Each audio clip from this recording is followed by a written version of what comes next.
Saudara, imbas peretasan sistem pusat data nasional, Komisi 1 DPR meminta penjelasan kepada Menteri Komunikasi dan Informatika serta Badan Siber dan Sandi Negara. Komisi 1 DPR memanggil Menkominfo dan BSSN terkait peretasan sistem pusat data nasional yang membuat layanan publik jadi terganggu. Saat ini DPR masih menunggu penjelasan lengkap dari pemerintah terkait penanganan pusat data nasional yang diretas.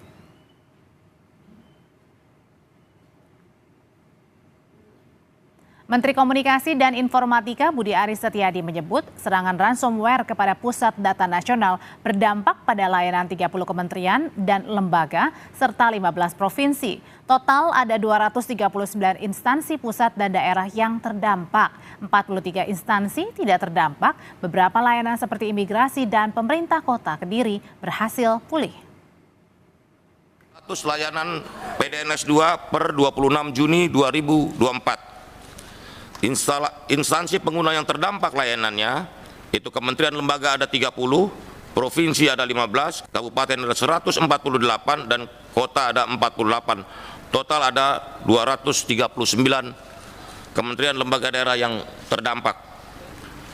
Selanjutnya instansi pengguna layanan yang tidak terdampak karena data tersimpan di PDNS 2 hanya data backup, yaitu kementerian lembaga ada 21, provinsi 1, kabupaten 18 dan kota 3, di mana total ada 43 instansi kementerian lembaga daerah yang tidak terdampak.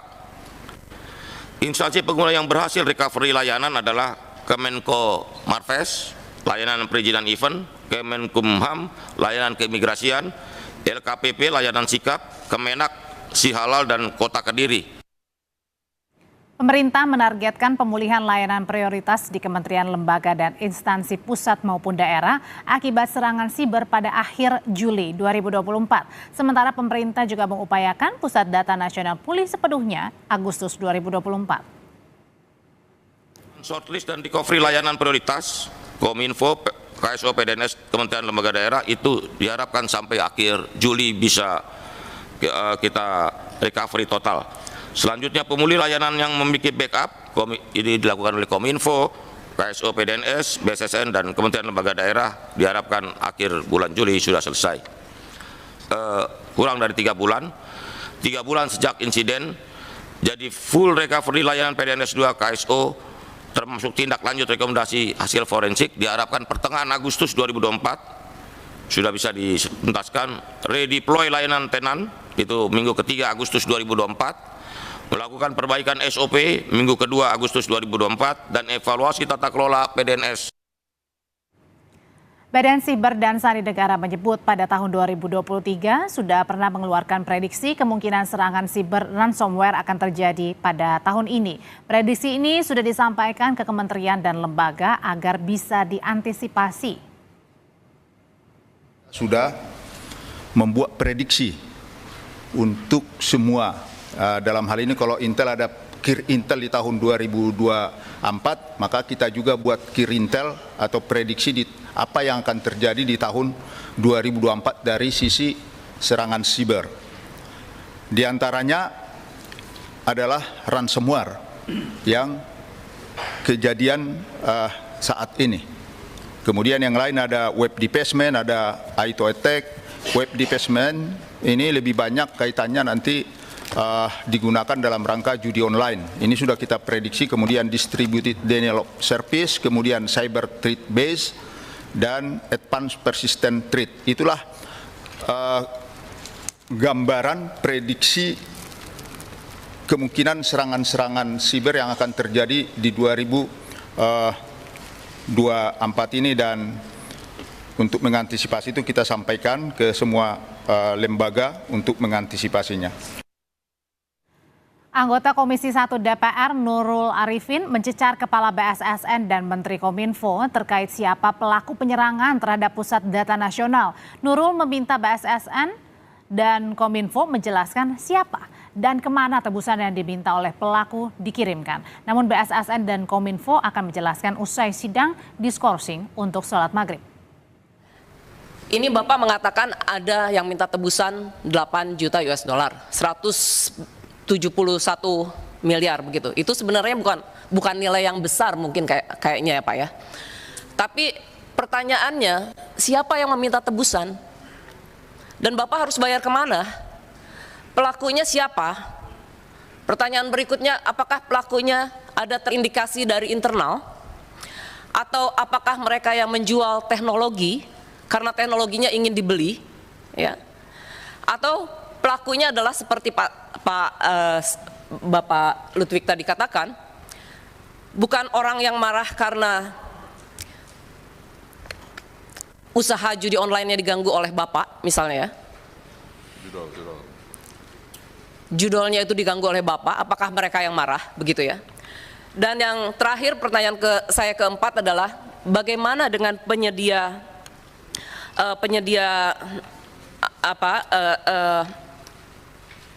penanggung jawab penyedia jasanya tersebut. Apakah mereka tidak mampu? Sementara itu, Direktur Network and IT Solution PT Telkom, Herlan Wijanarko menyebut data yang terkena ransomware sudah tidak dapat pulih atau diperbaiki. Tapi Telkom klaim tengah menyiapkan data cadangan di server atau peladan lain agar sistem bisa kembali bekerja. Herlan bilang saat ini mengidentifikasi data-data yang masih punya cadangan di tempat lain, khususnya data milik instansi pemerintah. Tapi jika tidak terdapat cadangan oleh instansi yang menjadi korban serangan, Telkom menyiapkan peladan atau server yang baru. Data yang sudah kena ransom ini sudah nggak bisa kita recovery. Ya, kalau memang ini nggak ada backup, kita akan merebuild ulang. Ya, kita siapkan environment yang baru sebagai pengganti PDS NS2 yang sudah kita kunci. Kita setup ulang, kita hardening, kita implementasikan semua aspek security.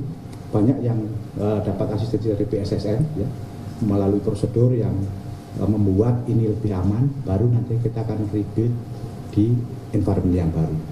Kepala Badan Siber dan Sandi Negara BSSN Hinsa Siburian menyebut sudah memutus akses Pusat Data Nasional atau PDN 2 di Surabaya dengan peladan atau server lainnya.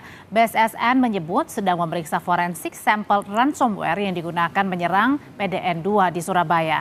BSSN klaim telah menyiapkan Pusat Data Nasional di kota lain sebagai cadangan data dan saat ini dipastikan aman dari serangan ransomware. Saat ini BSSN bekerja sama dengan Polri menelusuri rekonstruksi serangan ransomware yang menyebabkan data di peladan PDN Surabaya jadi terkunci atau terenkripsi sehingga tak bisa diakses. BSSN belum bisa menjamin data yang dienkripsi ini berpotensi dijual oleh penyerang. Kalau misalkan data kita sudah di-download atau sudah disimpan oleh para pelaku, Pak? Itu kan sedang kita forensik kan lagi kerja juga terus. Ya. Tapi sementara dugaan ini kita karena sifatnya serangan ini kan menenkripsi sehingga data itu tersandra. Nah, data itu ada di tempat tapi tersandra karena terkunci. Alamat perusahaan pemenang tender proyek PDSN Kementerian Kominfo yang tertera sesuai LPSE ini berbeda dengan aslinya. Saat dilakukan penelusuran tim Kompas TV, alamat yang tertera justru merupakan kafe dan jasa penyewaan kantor. Rumah yang berada di Jalan Banter, Bandung ini adalah sebuah kafe dan jasa penyewaan kantor. Padahal yang tertera pada LPSE merupakan lokasi kantor PT Energi Jaring Komunikasi atau Enerkom pemenang tender PDSN. Menurut penjaga rumah, PT Enerkom sempat menyewa di sini, tapi sudah pindah pada bulan Januari lalu. Di sini sekarang udah pindah. Oh, dulu berapa lama di sini ya? Kayaknya kurang tahu kalau berapa lamanya. Udah pindahnya tuh dari Januari 2024. 24 ya. Pindahnya kemana tahu nggak? Ke Jakarta, tapi nggak tahu Jakartanya di mana. Oh. Dikutip dari laman pengadaan barang dan jasa milik Kominfo, perusahaan pemenang dari pembuatan cadangan SMSN Cloud Pusat Data Nasional sementara adalah PT Energi Jaring Komunikasi yang beralamat di Buah Batu, Bandung. Nilai kontraknya mencapai 164,4 juta rupiah. Sementara menurut data Dirjen AHU Kemenkumham, PT Energi Jaring Komunikasi berkantor di Jalan Kartini, Jakarta Selatan. Saat ini Komisi 1 DPR masih menggelar rapat dengar pendapat atau RDP dengan Menteri Kominfo dan Kepala BSSN untuk menjelaskan dampak serangan pusat data nasional serta penanganannya seperti apa. Lalu sebenarnya apa masalah dari penanganan data yang dikelola pemerintah ini terjadi peretasan, dan yang terakhir adalah sudah seminggu ini diretas pusat data nasional kami. Kami bahas malam hari ini bersama dengan Ruby Alamsyah, pakar digital forensik. Mas Ruby, selamat malam. Selamat malam, Mbak. Mas Ruby, saya mau tanya yang simpel-simpel dulu.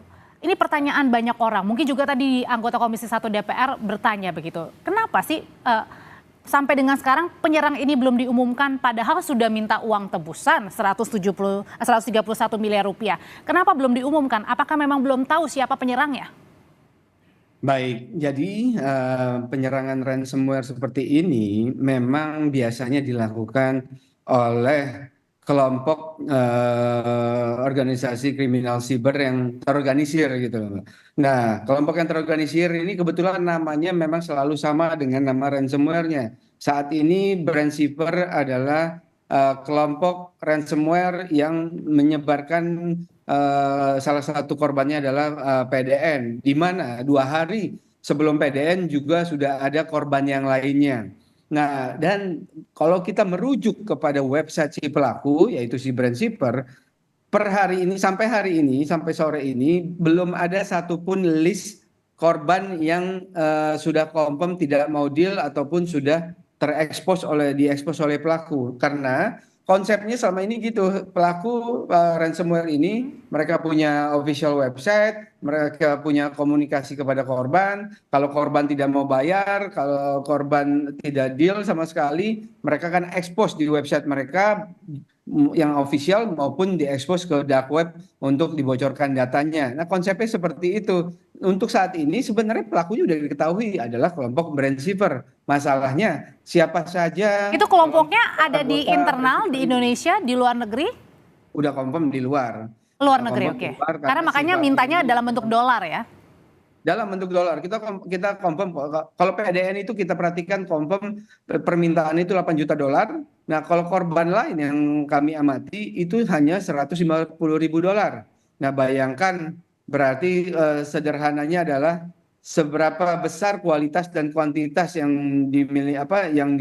diretas oleh Mas Ruby ini di PDN dibandingkan korban yang hanya cuma diminta bayaran 150.000 dolar. Karakternya kalau dari si peretas ini kira-kira kalau kita analisa nih, kenapa nih? Apakah ada pesanan misalnya retas dong pusat data nasional, apalagi tadi dikatakan oleh Bu Nurul Arifin dalam RDP begitu, jangan-jangan karena judi online nih makanya ada yang kesal lalu diretas PDN kita.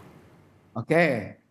Itu sah-sah aja sih, asumsi itu atau pemikiran seperti itu sah-sah aja. Tapi kalau kami biasa kerja objektif ya ngelihat kasus-kasus seperti ini. Nah, kalau yang PDN ini baik si Brainsiver ini karena memang belum ada satupun korban yang di list yang di daftar official mereka, nah itu bisa sah-sah aja asumsi. Tapi biasanya nih kelompok-kelompok seperti ini murni motifnya hanya finansial. Masalah mereka ditumpangi atau tidak itu perlu kita buktikan. Mereka murni finansial dan murni biasanya penyebaran ransomware-nya itu targetnya itu non targeted, alias mereka nyebarin aja tuh phishing link, mereka nyebarin aja ransomware secara random. Nanti kalau ada yang ngeklik, ada yang mendownload baik dari website ataupun dari email yang dikirim, nah baru akan terinfeksi gitu loh. Mas Ruby. Biasanya random, Mbak. Biasanya random ya. Nah, kalau gitu kan sudah diminta uang tebusan 131 miliar rupiah kalau di Indonesia kan begitu atau dirupiahkan. Nah, tapi satu sisi kan ini sudah 1 minggu nih jalan. Kalau begitu bayar atau nggak bayar, data kita udah bocor kemana-mana dong. Udah bisa digunakan sama si peretas itu untuk kegunaan lain? Ya, baik. Kalau saya tidak membela PDN, tapi yang sepengamatan saya sampai hari ini, pelaku itu tidak mengakses ataupun memiliki data PDN. Pelaku hanya murni menyandera, mengunci sistem dan data PDN yang nggak bisa diakses lagi oleh PDN sama sekali. Nah, jadi pelaku menyatakan ke korban yang lain ya, berarti sama konsepnya, yaitu pelaku hanya mengunci, mereka tidak memiliki datanya. Dan mereka nggak bisa ngelihat itu datanya, buka? Iya, kalau mereka memiliki datanya, Mbak, ini menurut saya sih nggak sempat mereka ya, karena sebesar itu ya PDN. Menurut saya mereka murni konsepnya hanya mengunci, menyandera, dan meminta tebusan.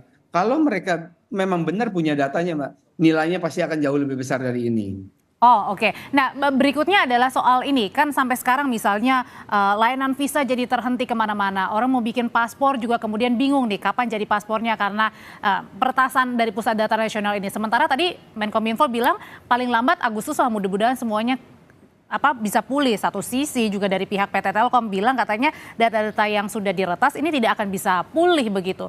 Ini gimana jaminan data kita sebagai masyarakat? Ya, itu balik lagi sih akan tanggung jawab masing-masing instansi yang mana mereka juga bisa minta tanggung jawab kepada pengelola PDN nih kalau memang mereka merasa dirugikan ataupun datanya bocor. Nanti kan itu bisa dibuktikan secara forensik mereka datanya bocor di PDN kah atau memang bocor di tempat lain. Nah, itu harus dibuktikan secara forensik. Nah, kalau data-data kita yang di PDN persisnya, kalau saya sih sampai hari ini masih confident bahwa data tersebut nggak diakses sama pelaku nih, karena kita cukup banyak mengatasi korban-korban yang kena ransomware ini, baik instansi pemerintah maupun swasta, itu kita pelajari murni finansial dan dan mereka mostly jujur dalam artian mereka punya cara tuh, ini makanya kelompok terorganisir mereka jual ransomware-nya itu untuk dapat tebusan murni finansial, dan mereka punya sistemnya. Kalau udah dibayar udah dirilis. Tapi kalau nggak dibayar mereka rilis datanya ataupun mengekspos siapa instansinya. Tapi, apa saja. Nah, Mas Ruby, ini kemudian kalau misalnya kan sebenarnya Pusat Data Nasional ini menjadi satu hal yang diagung-agungkan gitu ya, karena terintegrasi juga dengan sistem pelayanan berbasis elektronik atau SPBE yang terus digaungkan oleh Kominfo begitu. Untuk menyatukan semuanya, data dari pusat, daerah, kelembagaan, kementerian. Ini sebenarnya baik nggak sih semua data disatukan dalam wadah yang sama, atau sebaiknya juga ada cadangan di mana-mana, atau jangan disatukan sebaiknya? Oke, prinsip dasar simpel memang, tidak ada sistem IT di dunia yang aman 100%. Itu kita confirm, udah sepakat semua pihak. Tetapi yang bisa kita lakukan adalah mengoptimalkan keamanannya. Nah, konsep apapun sebenarnya satu data ini memang mestinya udah ada kajian akademik dan lain-lainnya, sudah ada benchmark dari negara-negara lain. Memang bagus, tapi mungkin ada yang lebih bagus dari konsep satu data ini. Nah, tetapi kalau satu data dipaksakan untuk diimplementasikan, ya mbok jangan seperti PDNS kemarin gitu loh. Maksudnya ada dua kesalahan utama di PDNS kemarin. Satu, adanya tidak adanya pengoptimalan monitoring sistem sehingga ada pelaku yang menyusup, masuk, mengakses dan mengunci tanpa ada yang tahu. Lalu tahunya hanya setelah kejadian. Kedua, tidak ada backup sistem dari ini kesannya PDNS tidak secure by design gitu loh. Kalau secure by design, mestinya PDNS itu punya namanya DRC, Data Recovery Center, di mana? Apalagi juga sudah diperingati sama BSSN sebenarnya ya. Nah, kalau ada DRC, otomatis sistem utama kalau mati dengan cara apapun, nggak hanya ransomware, dibom, kena gempa, otomatis backup itu nyala otomatis. Iya, Mas Ruby Alamsyah, terima kasih untuk pandangannya mengenai peretasan Pusat Data Nasional yang sekarang juga kita sudah dengarkan atau sedang dengarkan rapat kerja bersama dengan Komisi 1 dan Kominfo. Terima kasih, Mas Ruby.